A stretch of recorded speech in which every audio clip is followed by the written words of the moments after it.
रात का अंधेरा गहरा हो चुका था और सीमा अपने घर के पास स्थित पुराने बड़े पेड़ के नीचे खड़ी थी। गांव के लोग कहते थे कि इस पेड़ के नीचे कुछ अजीब घटनाएं होती हैं।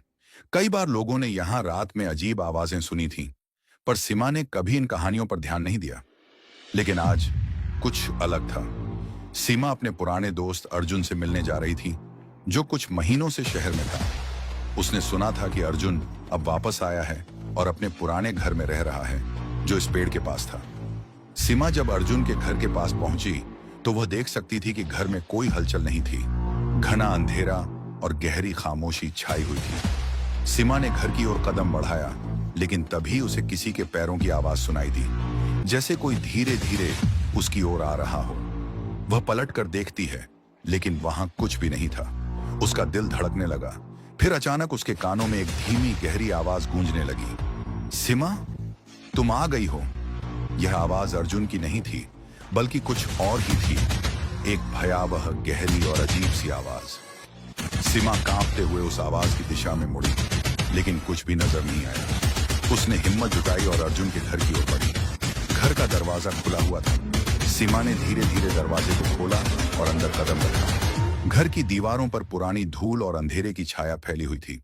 अचानक एक और आवाज आई। इस बार यह आवाज अर्जुन की थी।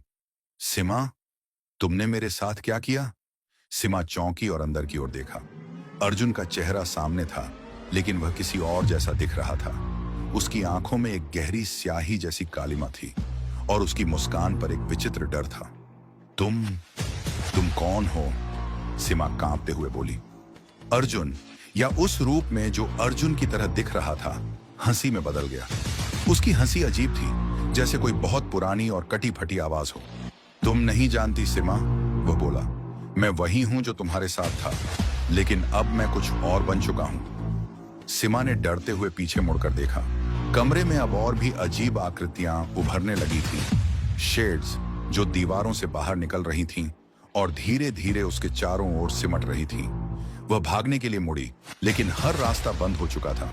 अर्जुन के शब्द उसके कानों में गूंज रहे थे। तुम अब कभी बाहर नहीं जा सकोगी।